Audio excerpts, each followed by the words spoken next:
Welcome everyone to today's webinar, Engaging the Community to Shape Your Organization's Priorities and Decisions. Today's session is being co-presented by the Ontario Nonprofit Network and Maitree.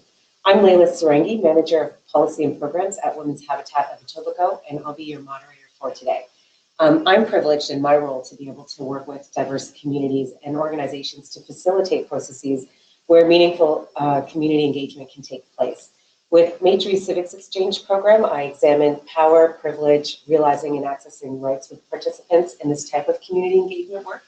And at Women's Habitat, we are building and testing organizational shifts in our structures and culture that will set the stage for us to be able to bring women into roles, not just as receiver of services, but also as designers, facilitators, and evaluators of both our programs as well as our policy work.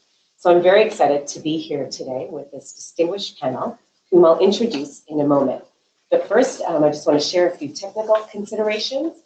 Panelists will have an opportunity to answer questions from the audience towards the end of the webinar, but please do type them in as you think of them, as you hear what we're talking about and have questions, type them in, they'll come to us. You can also adjust the components on your screen, the webinar components on your screen for your comfort. And the slide deck that you see here will be sent to you at the end of the webinar for resource. This webinar is the third in a 5-part series that serves to strengthen the capacity of nonprofits to actively participate in the development of public policy to influence positive change for communities. It features the content from 2 Maitree programs, the Maitree Policy School and Civics Exchange, a program, as I mentioned, that I've been a part of as a faculty member. You can learn more about both of these programs at Maitree's website at www.maitree.com. Today's audience includes people from all over Ontario, including Burlington, Toronto, Collingwood, Bracebridge, Chatham, and Sudbury. We also have participants from further west, including Red Deer and Vancouver. You represent organizations of varying sizes, from small grassroots organizations to large multi-service agencies. You're also working on a range of issues, including health, environment, social services, education, law, poverty reduction, food security, and literacy. And we have a great panel for you today. I'm pleased to introduce Jihad Aliwewe, Executive Director of Laidlaw Foundation, Simone Walters, Community Impact Coordinator with Duke Heights BIA, and Victor Willis, Executive Director with the Parkdale Activity Recreation Center, also known as PARC. Jihad, Executive Director of Laidlaw Foundation, is a strategic leader with more than 20 years experience in senior management positions in social, settlement, and community service organizations. Previously, he held the position of Executive Director with Thorncliffe Neighborhood Office, a multi-service nonprofit organization serving the Thorncliffe community. Jihad is a recipient of several civic awards, including the Local Hero Award from the Canadian Urban Institute and the William P. Hubbard Race Relations Award. Welcome, Jihad. Thank you. Simone Walters, Community Impact Coordinator, Duke Heights BIA, identifies first as a mother and then as a community activist and social entrepreneur. Tragically, in the summer of 2013, Simone lost her youngest son, Taj Lure Walters, to gun violence. He was 15 years old. Vowing to turn tragedy into inspiration, Simone completed her diploma at George Brown College in Child and Youth Services and has dedicated her career to serving youth, particularly Black youth. In her roles with the Toronto Community Benefits Network and Duke Heights BIA, Simone has had the opportunity to build relationships between the York University and Osgoode Hall Law School and the local community through initiatives that focus on sector strategies and youth employment. Welcome, Simone. Victor Willis has spent the last 17 years focused on working with the Parkdale neighborhood on issues of deinstitutionalization and community development. His career in community and mental health initiatives started at the 519 Community Center, followed by Trinity Square Enterprises, and 10 years at the Gerstein Crisis Center. Victor's knowledge of mental health and addictions issues is rooted in both his personal and family, as well as his professional experiences. Welcome, Victor. Thanks so much. We are going to start today's webinar with an audience poll. The question is, how does your organization currently engage the community you work with? And in a moment, you're going to see a number of responses pop up, and you can choose the ones that apply to you. So the question is, how does your organization currently engage the community in the work you do? Some of the answers that we have here, they range from short-term engagement strategies to some more longer-term ones. There's consultation to inform your organization's strategic plan. So short-term initiative that supports longer-term goals. Working with groups for short-term project initiatives. That could be projects or programs or policy responses. Advisory panels to inform ongoing programming. Governance, and Victor, I know that you've got a lot of experience in the engaging community in your governance structures. I'm looking forward to hearing more about that. And there's an option here for folks who are not currently engaging their community but are here because they are interested in doing some of that work.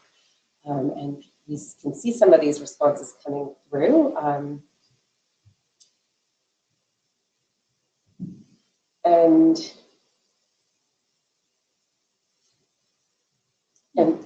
there, those are the final responses. So we have a lot of people, doing the governance. I feel like, I don't know why I'm a bit surprised by that one. Are you, Victor? Well, it's great to hear. I think what'll be interesting about that is just what that means. But it's, of course, right. I think it's foundational. Right. And then we have 66% of the audience engaging in consultations to inform the organization's strategic plan, as well as web-based forums to share information. And that's something we're testing right now in this Habitat as well. And 53% on advisory panels. So it looks like everybody who's on with us today is engaging their community in some ways. That's really fantastic to hear.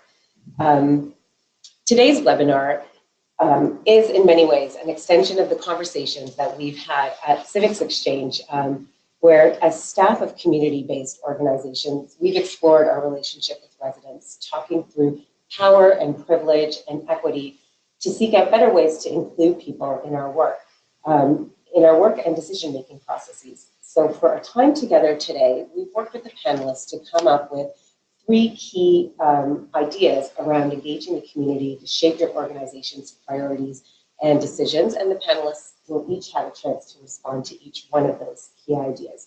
So we're talking about, when we talk about community folks who we're working with, we're talking about people who are living on low incomes, living with challenges of poverty and other equity dimensions that include racialization, Indigenous status, ability, culture, gender expression, age, a number of equity dimensions that intersect and impact on the experiences that people have on their day-to-day. And for us, it's a reflection. Community engagement work is about reflecting how we hold our reins of power and share those reins of power to create spaces for meaningful engagement so that our priorities and decisions better reflect what's needed in the community. So hear more about the importance of this community engagement. I'm going to go right into our idea number 1. The first idea of today is that understanding that everyone has a role to play in meaningful engagement. And Simone, I'm going to ask you to speak to this first. Sure. So I will just address 2 points that I think is crucially important in the engagement that we have with residents. And the first one is to change our perspectives about how we view residents, who are many times thought of as and referred to as those people, which creates an automatic hierarchy in our minds. And so when we are working with these residents, we already feel a superior sort of role.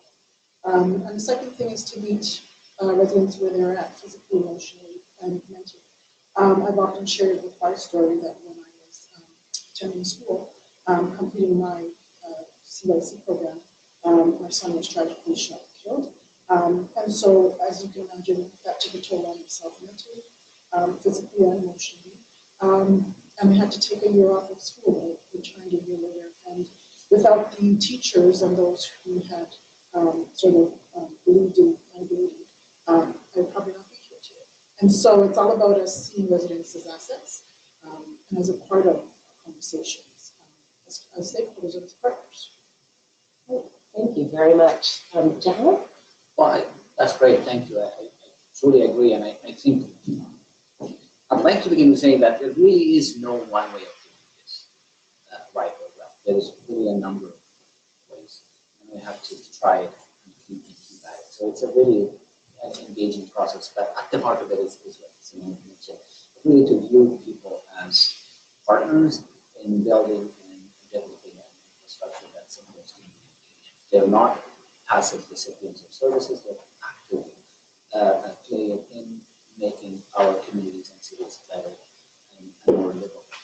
But there is a bit of an ecosystem that really takes kind of charge, or should be the place to start to enable all of that, which is really the social infrastructure represented by the number of organizations. So the organizations, the communities, community activists, the policy making world, and the enabling environment where people feel like their voices are heard. So they're really, there is a way to make this well, which is to have responsive services that people actually feel that the services that they're receiving are meaningful and responding to their needs. And that there is engaged communities and enabling governance. And I know we're going to talk about this, but there is no alternative to making sure that organizations at their core and in their DNA build a commitment to meaningfully engage residents, user of services, or people who are at the center of what they do. So that's basically it. There's no one way of doing it. It's the responsibility of it. Victor? Well, my two panelists here have done a fabulous job of I think, setting the context. It's quite right that at the heart of, I think, really good community development is the understanding that we're all in this together. And from an older service provision model, it really was, I'm on one side of the desk and you're the recipient, and there's a power dynamic that you described, Simone. And I think that we've evolved our understanding of how communities are built and what makes a healthy and vibrant community. And so those are some of the key parts of what we've been discovering in Parkdale and the work that we do. The other thing that I think is vitally important in this is, and you talked about sort of understanding people as assets, sort of that, that we all part of this mix. I don't know if there's a recipe. I think you caught on that. But what we understood in our work in Parkdale was that as we started to come across a unique moment or event, it was then understanding that the people who were most affected by that event are the ones who have the greatest stake and probably our ability to articulate what it is that was going on. We learned that as we were doing our own development work to create some supportive housing in Parkdale, and it became absolutely clear that the best people to articulate why that supportive housing should exist, even though confronted by community opposition, were the people who could be housed in that housing, and why that housing was so foundational to their needs. We then actually trained folks and got them to be the ambassadors and to be the community engagers, so that we took a back seat. And I think that from a community development point of view, there's that piece about how to provide the tools and the opportunity, and to let, with as great encouragement and support as possible, to let the people who are most affected, and in our community, there's a real range of people who will identify as people with experience, but that core piece is that the practitioners should pass on the tools to the people who can actually use those practices to develop good community responses. And so that's part of what we're starting to think of as that algorithm we want in a good, healthy community practice. That's great. And I just want to ask you a follow-up question, Victor. Are there unique conditions in a neighborhood that would be barriers to particular kinds of engagement? And on the other hand, what kinds of conditions would encourage communities to engage? Well, and I think that with the panelists here, we would all sort of, I presume we would agree that there are, and I think to have talked very specifically about sort of key organizations that have roots in the community that are responsive to those communities. That's a key part of those conditions. The alternative, or the difficult piece is, especially in Toronto, but I think of other urban centers where you've had a lot of returning of investments of housing that are not affordable housing, but in fact might be condos or might in fact be investment vehicles. So if I think of, we've got people in Vancouver, but certainly in Toronto and other major urban centers, you've got communities that are built on people who may not have a social connection. And in fact, and who knows why they're there, or even if they feel that they have some purpose to be there. And I think that actually gets in the way of the kind of community development and engagement that we're thinking about and that we're talking about. I think that, your experience in the community you're from, and you had the one that, when you were working in Thorncliffe, and Parkdale, I think also uniquely, the conditions in Parkdale that I think are quite fabulous and are probably represented in other places. There was great investments for community agencies of a variety of kinds. And then the role was to start to break down some of the experiences of competition. So we actually need to collaborate together. The community is ours. It's not mine and it's not yours, it's ours. And that, I think, are really doing that kind of work collaboratively and trust-based starts to broaden the ability for a community to really be, to articulate their goals and desires, which is really the point. So I think those are the two pieces I certainly see today in this age of built form that may not actually have a clear understanding of who lives there and why. That's a challenge. And that, I think, is that sort of anonymous and depersonalized experience. From a policy point of view, we need to actually think about for a healthy community. Great, thank you. Thank you. The second idea that the panelists have agreed on is to develop an organizational culture that links policymaking to the reality of people's experiences. And Jihad, I'm going to ask you to take this one first, please. Well, I think the organizational culture is key to this. Is to make sure that organizations understand deeply and fundamentally that part of their responsibility is to better engage people and better understand people's reality as they try to propose solutions. So really the principle of talking about us without us has to be projected at the front. It has to be one of those, which in many communities, these are the standard practice, where there are, again, as a recipient of services. We have to take the conversation from the boardroom to the common room, which really is making sure that people are not just the subject of the priority and organization for, but they are at the heart of what makes the organization and the functions and move forward. Policy making, if it's not responsive, reflective of people's reality and addresses issues that people care about, it is just a conversation that is useless.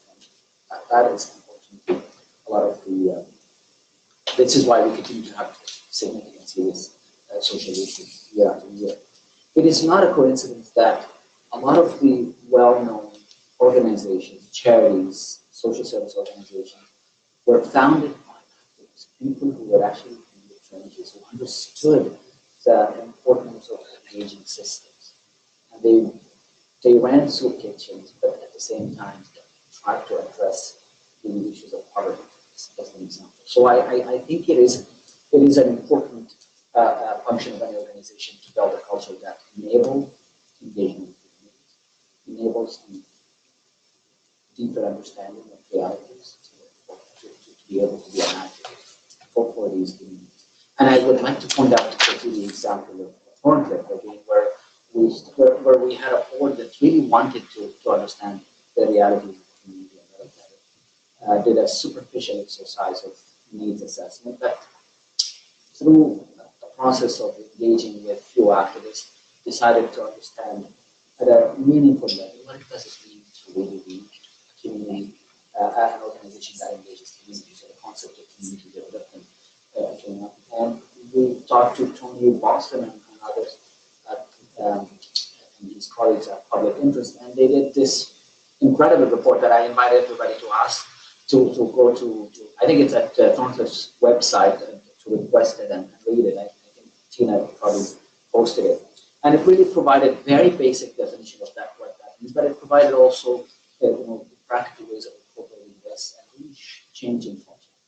There are challenges where staff do not understand their role as engaging communities. Their role is to sit at a desk, cross from a client, and so just that's it. So there is an intentional investment that needs to happen at the organization level to allow for that to happen more seriously. It's not an easy process. It's complicated, and often there are a lot of gatekeepers who just really feel that community engagement is a threat to their organization. Unfortunately, but that's a Thank you very much. Victor? I'm very fortunate to work for an organization where built into the governance structure is a way of linking policymaking to the reality of people's experience. Half of our board are people with lived experience. They use our services in a variety of formats.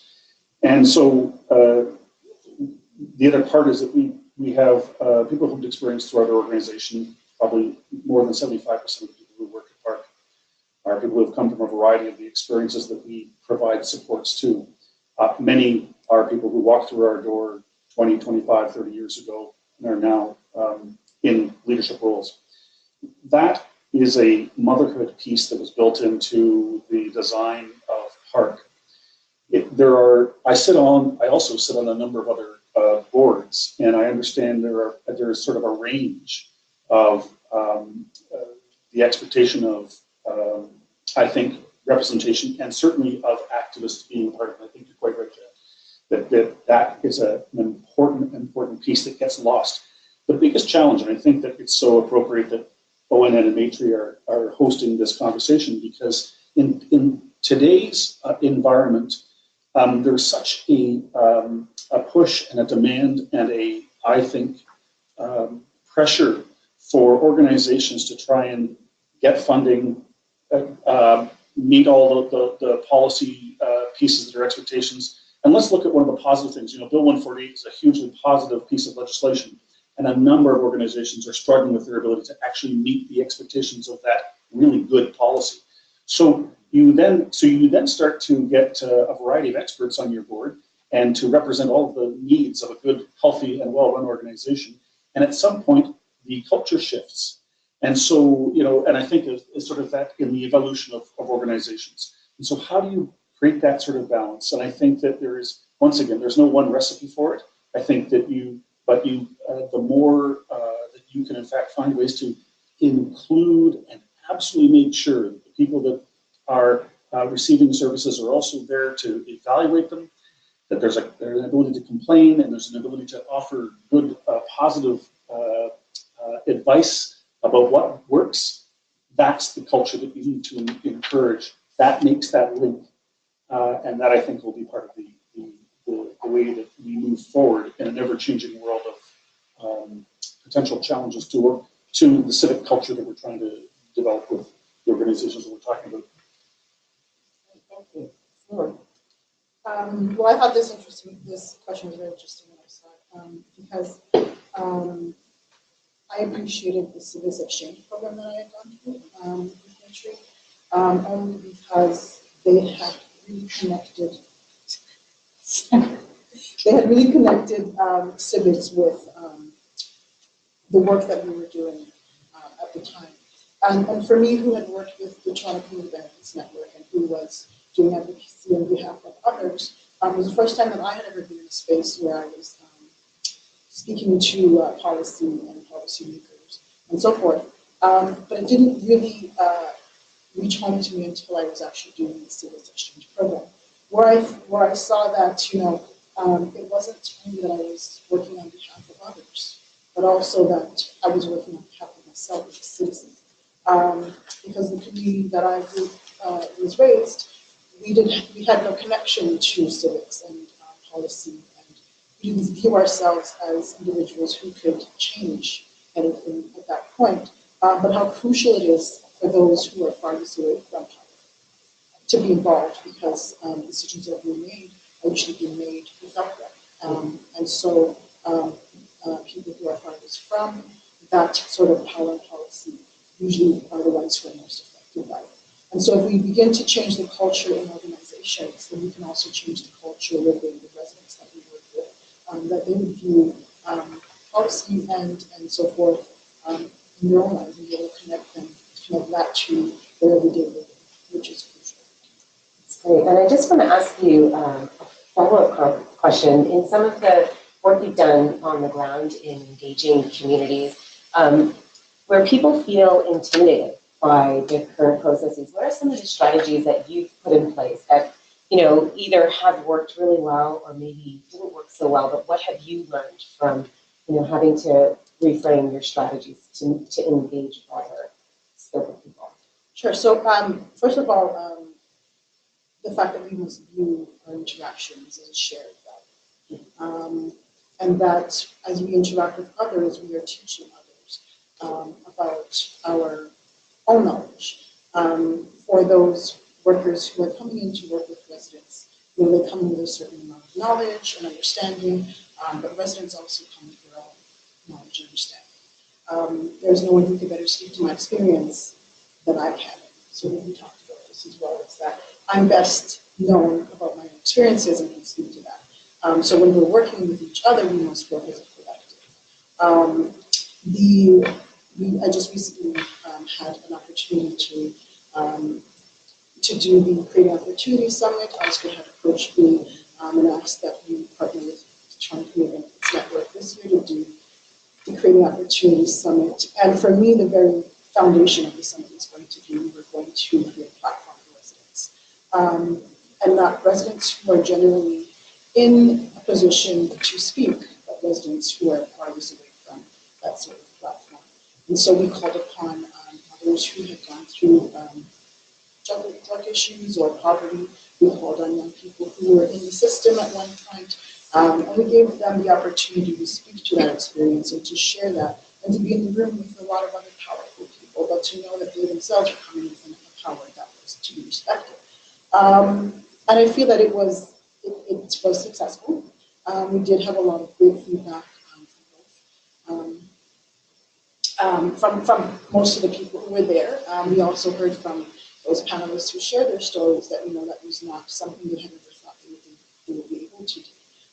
Because usually when you've gone through traumatic experiences or have lived in a community that you don't generally have a voice, it's not something you see yourself as doing.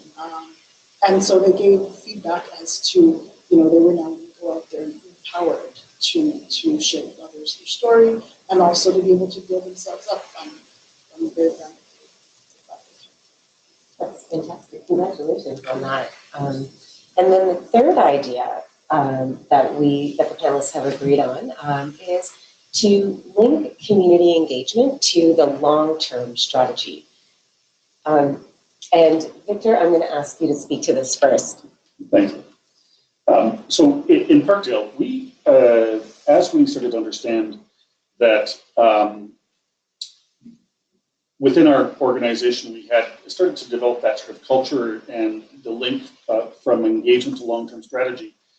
We started also to work with actually a planner who was embedded in the neighborhood that we were able to bring into our organization. And that planner helped us to sort of look at what a larger kind of neighborhood engagement strategy might look like.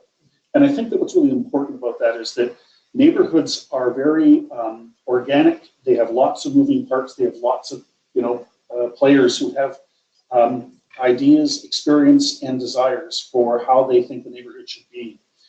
If you add in then community organizations that have strategic plans, and so a very complex kind of mix, we realized that the only way that we could actually be more intentional in the way that we worked as an organization was to develop what we call, you can find it online at our Parkdale People's Economy, but it's a process of engagement of now 30 organizations. And the real goal there is to have all of our organizations align our strategic plans, and to be clear about that we've developed about 8 neighborhood indicators that the community consultation with hundreds of neighborhood members helped to develop. That, I think, is a key part of where we started to see the difference between what an organization might think and what a neighborhood might think. And I think that it's really important that there is a big difference. Our goals, what we need to survive, that can be a very kind of narrow experience, and there are all kinds of pressures about, you know, how to keep our doors open, et cetera, how to have an appropriate impact, how to make sure that we're supporting the community. Broadening that has really been a very important exercise in spreading out whose neighborhood is this and what do we all want. It's both collaborative. Of course, you have to have mechanisms for, we may not all agree. And so how do we in fact deal with disagreements? I actually think that one of the more important things is also figuring out a culture of how to very respectfully and appropriately find a way to talk about contentious issues and to not just cut people out and to not just stop inviting them, but in fact to make sure that those voices are heard. That, I think, is the true test of how we would want to move that forward. I'm just going to invite the audience to, as you're listening, submit any questions that are coming to you. We're going to get to the questions pretty soon, so please keep bringing those in. And Simone, if you want to respond to this third idea. So just speaking off of what Victor just mentioned, we do think about long-term strategies. One of the things that I think we do have to do is to do asset mapping of who's in the community, who is being represented in the community, who are we speaking to when we speak about community. So a lot of times there are well thought out agencies who are in the community, but the lived experience is different. And I think there should be a collaborative of both in order to get that dynamic that Victor speaks to. And also, what is the purpose of our interactions? And who's the interactions going to benefit and how? So I know in our community there's been a number of interactions that residents have shared stories. It has become sort of this cherry thing, where there has not been anything that has come out of it, but that there was a story for someone to tell, thinking, or whoever, right? And so it's how we interact and what is the purpose of our interactions. Are we really interacting for ourselves, or are we interacting for the community? Also, for those who are being represented, are we seeing a representation of the entire community? Because a lot of times, even within the community I come from, there's those who have the most power, who are always spoken to, the local homeowners, and the ones who have no idea or are farthest away from what's really happening for the entire community, what changes the entire community, which a lot of times is violence and so forth. So if we're not speaking to those who are being most affected by it, then we are able to address appropriately. And so perfectly what Victor said was, we need to check ourselves and understand why we're there, and then move forward together. Thank you very much. Yeah, and I would just add to that really central to understanding the well-being of the community is to really have a long-term vision for that. And what's the master plan for a community, for a neighborhood? And what are these, as Victor said, the indicators of well-being? How do you plan to get to that master plan or grand vision of a community of justice and inclusion and success? Is to really ensure that there is a process along the way and milestones that shows very clearly where communities are engaged and which parts are involved and which parts cannot move forward without that meaningful engagement. We may understand or think we understand what a community means, but it's beautiful, but I understand my story and better than anyone else. So we have to really build that as part of a very long term, and it's not one-time conversation. Mm-hmm. And it's not one thing because we have to satisfy a funder. I mean, things got a little out of hand because all funders now made an expectation, so people started doing it to satisfy funding rather than there's a genuine lack of engagement in those types of structures. And I think that's important, is to really have that long-term vision, and within that has that pathway that it engages in a meaningful way with community and have very specific goals in achieving that grand vision. Great, and maybe Gerard, you're the only funder on the panel, so maybe you can talk a little bit more about the role of funders in creating this organizational shift.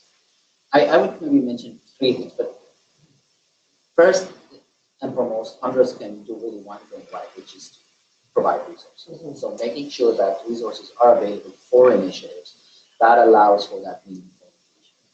So go beyond the regime of service provision. Really think creatively about initiatives that comes to you for request, that engages and finds and provides a framework of better understanding of the community you want to work with and invest in. So that's the way we make sure that if people come and ask for resources to have a pizza night and to really understand the basics of being activists, I think what Major is doing with this particular process is a classic example of this, which all foundations do this. We have a lot more flexibility than others. But so making sure that these activities are funded, that we don't really shy away from funding activists, troublemakers, who are at the forefront of changes. Change doesn't happen without those troublemakers. And demystifying advocacy and making sure that people know that if you're engaged in advocacy, especially if you're a charity, you're not in jeopardy. There's a lot of leeways that and a lot of options available. So making resources available. The second point I would say is that to model this is to actually engage communities in the work we do. It's very basic, and I'd like to mention an example where we as a foundation have really made an effort of doing this, and not because we're nice and kind, but we had to do this, which is when we designed or started thinking about engaging Indigenous communities in our grant, we actually gave the advisors, Indigenous advisors, we invited them to tell us how to work with it. They really had the autonomy and the creativity to come back to us with a very challenging, but very responsive, reflective, and genuine granting stream that meets the needs of the communities, not the funders. So I think modeling the behaviors and trying to meaningfully engage communities is a good start. The last thing I think, funders can have leverage, or do have leverage, and they should actually demand from mainstream established organizations in different neighborhoods to be a platform for grassroots or initiatives that emerges as a result of a clear need to have a voice, to provide their infrastructure, even their charitable status as platform to allow the resources to be extended to these initiatives. So the example of this is the shared administration platform, which is really a tool for unincorporated entities, for a group of individuals who want to come together to change a particular or to advocate for a challenge in their neighborhood. And when that is done, they don't need to incorporate in order to get resources. So allowing the established organization to provide a platform. So I think that is key. So, function for funders.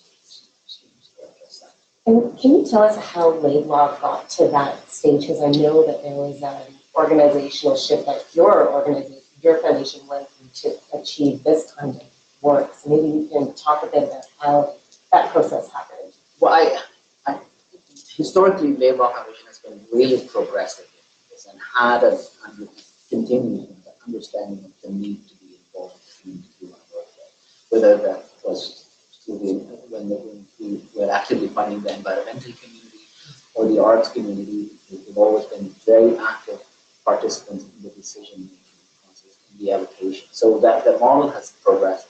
When we're starting to work with youth, young people are hungry for engagement, and that was really a platform that allowed us to continue and build. And the governance of the foundation allows we have a board that really insists on this being part of the function and the work of the foundation. And Victor, I wanted to ask you about, you said Park was developed with this vision in mind, right? That people who are in the community and receiving services, it was intentional that they were throughout all levels of governance. But for those organizations who weren't developed that way and are moving towards that or thinking about moving towards that, what would you recommend are some of the starting points, some of the key structures that we need to consider for our organizations to embed? Well, when I think of the poll, so how people are engaging, I think those are all, gave it a variety of the examples. I think that what we talked about here today, the next step is that when people provide commentary and feedback and critique, that we actually take it and we change. So that the other half of that is that it's not just an exercise of doing a survey and then saying, oh, we heard you, and then we move on. Right. And so it's about commentary and dialogue. I do think that it's a fundamental and necessary part of good governance is to get away from what used to be considered good governance, the classic Carver model, which was a fundraising board that was just going to sort of solve the problems. And I think that we now know that moved organizations away from being responsive and engaged with the communities that they were set up to serve. So you removed the activists, you brought in the people with wealth to solve the problems, which only created other problems. And in fact, you had then mission drift, et cetera. So you really need to focus on bringing people in who might be critical, and in fact will ruffle some feathers, and will in fact be there to poke and prod. I think with your example of the Indigenous community, who I think quite rightly is saying, don't just come and ask us, we need to in fact be a part of the design. So it's that co-design, and that's that commitment to co-design that I think is key to how organizations can shift in their governance and in their service delivery and in their impact. And Simone, you mentioned a few times about bringing in those who are furthest away from systems of decision making, but are most impacted by those decisions that are made and the policies that are developed. Can you speak a bit more and maybe use the example of the conference that you had spoke about, or any other example, but how did you bring those who were the furthest away? What were some of those steps of some of the key elements of being able to identify, find those folks, build that trust, and bring them along in your process? So one of the most important things is relationship. So I was able to bring on those who I had relationships with. But I was also able to call on those who have relationships with others. And it's crucial that there's a trust level where if I am calling upon a particular resident to be involved, that I have that relationship with them. They would trust that whatever I'm getting them involved with, there would be no level of harm. And so for foundations who work directly with residents, there are going to always be residents who will not participate. But for those who do participate, there's a relationship that they have. And so the relationship will just be closer together. Second thing is I also advocate for my own profession, which is child and youth work. Child and youth workers are very crucial. I know that Gino Giovanni had just recently wrote a book on young men and their struggles, and he speaks about the crucialness of having child and youth workers involved, because not only were they trained to work with young people, but they're usually the ones who are on the ground and who are working with our young people who are part of the system. So that's another thing that I do that also helps you. Thanks. And does the panelists want to respond to anything that you've heard from each other? If not, we're going to take some questions from the audience. So this question is for everybody, so any one of you can take this question. Have any of you encountered a scenario where community priority runs counter to our organization goal? How did this play out? What is the threshold for you to abandon your priority in favor of a community voice? Fantastic. Yeah. Very great question. Well, and so I think that in our evolution, as Park started to get into some fairly robust strategic planning, and we understood that the other half of that strategic planning was really about our own sort of ability to continue to pay the rent and to do the work that we do, that we had set some internal goals that were about our own sort of economic health. As we engaged in our the PCED, or the Park to People's Economy process, we actually realized that we had to step back from some of our goals to be able to, even to do grant writing on a collaborative basis and to say, we're not going to actually go for that grant. We actually think that organization X is better at doing that. And that was a big check in our sort of budgeting and planning to say, we're actually not going to do this, which caused us to then have to sort of, well, then how are we going to pay for X or Y? And I think that the importance of that question is a fairly evolved ability to acknowledge that organizational goals may not, in fact, represent community goals. And that as community goals are articulated, have you built in, or do you allow for a process of reframing? That's key, because if you don't, you begin to start to, Simone talked about the trusted people that she brings forward. Well, that trust is broken if that stuff doesn't happen. So if you're going to be doing community engagement, if that's the core activity, then you've got to actually have a margin of ability, to be able to actually respond and to set back. Put that into your process and saying, there are going to be things that you're going to tell us that they need to do that we are then going to have to stand back on. And I think that's a key part of, that was a very important aspect of our life.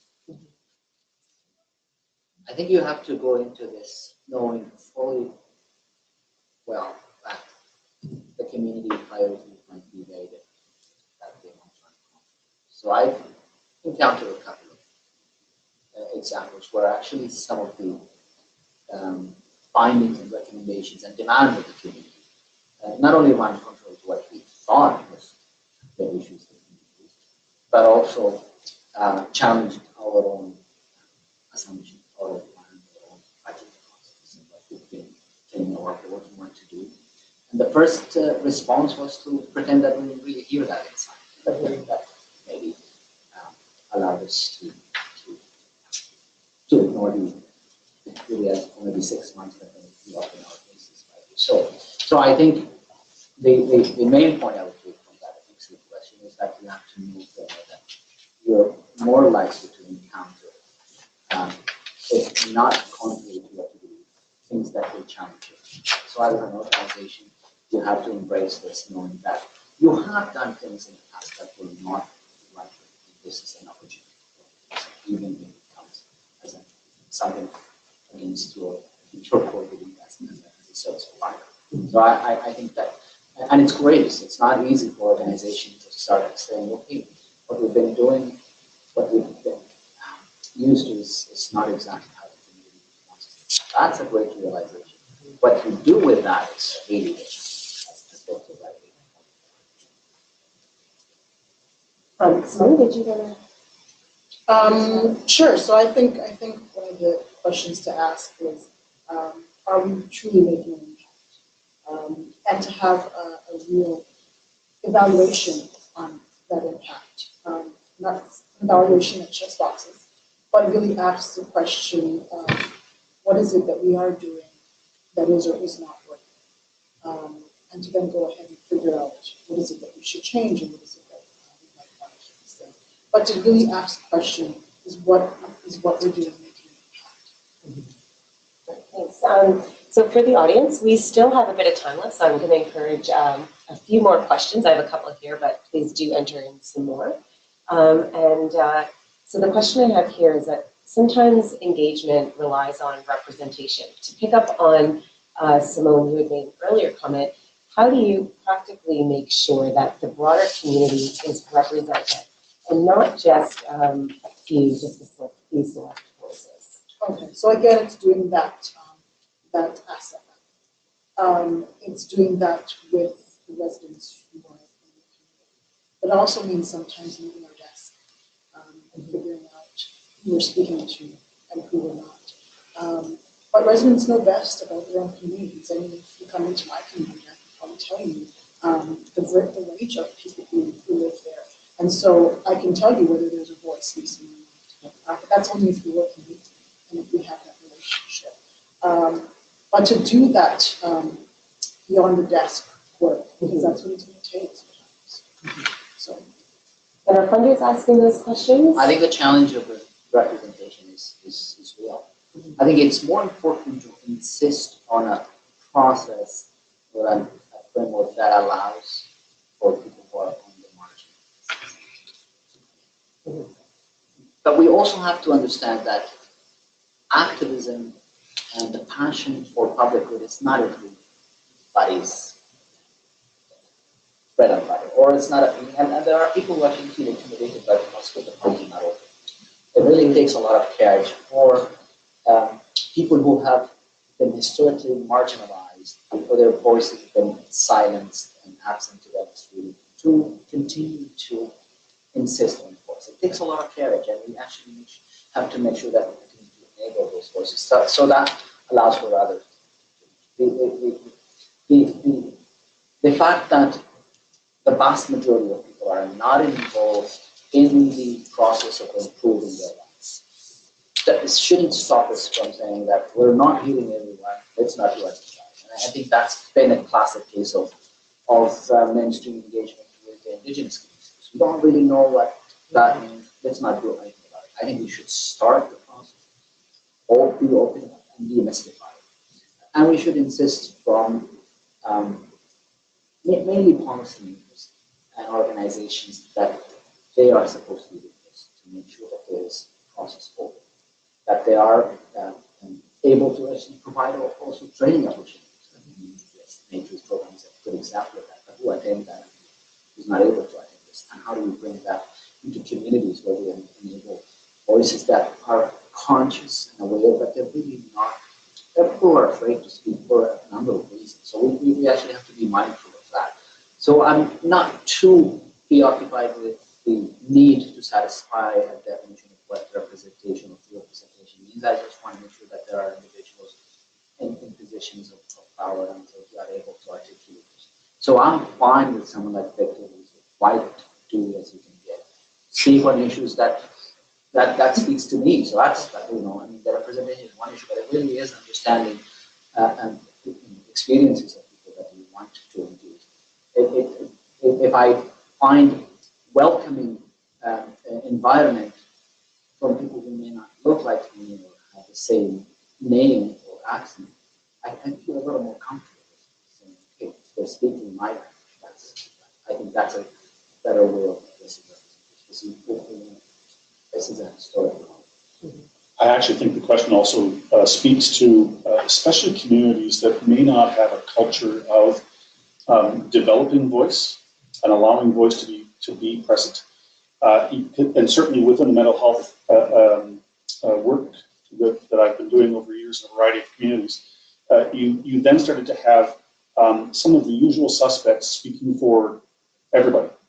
And that's both, so on the one hand, great, there's somebody who's willing to speak up, but they're very comfortable about bringing their viewpoint forward, great. But should we depend on one voice, or should we in fact be demanding that there is a variety of voices, and who are the ones we're not hearing from? So that is a really important piece. So the test of this is, for sure, as communities, neighborhoods, and as organizations, as they start down this path, they may have a few go-to people, and that's a good start. And then the next part is, now what? And how do you in fact start to ask for, well, who's not speaking and why? And who's not taking that seat? And how do we get that seat filled? And how do we rotate and make sure that there are a variety of voices and experiences that can come forward? So that's sort of the you know, in that spectrum or evolution of doing this practice. That's, I think, that's somewhat resolved by the good practice that you're talking about. I think part of power sharing is the need to give up power. And a lot of people are not really ready yet. It's a condition of engagement and fair representation of communities you work with is to make sure that the table looks a little more familiar. It's not a matter of rearranging the furniture or adding a new chair. It's really just a whole shift. And for people to come forward and say, okay, maybe my presence as someone who's been historically entrenched in this and as committed as I am, but I've been around for too long, and one voice, and I'm representing the mainstream. You can see if there are other voices. Just really allow for other voices. Sometimes the passionate voices are the problem. And sometimes, I mean, you mentioned it a little bit earlier, Jihad, sometimes there's a fear too on behalf of the staff of the organizations and pushback around that kind of change. And I think it speaks to the, being comfortable with their power and not necessarily wanting to give that up. And there's things that you can put in place, right, as managers and directors around performance and skills, job skills. Yeah, people feel about, this might be a threat to their own well-being, and that's, we see that the way people respond to employment equity or to pay equities, that it seems if we're talking about the need to make sure that certain communities are included, in this will be excluded. So that's where it's as kind of a zero-sum game. It's also a notion that we need to disabuse ourselves from, to make sure that this is good for everybody. Great. Well, thank you, everyone, and thank you to the audience for those great questions.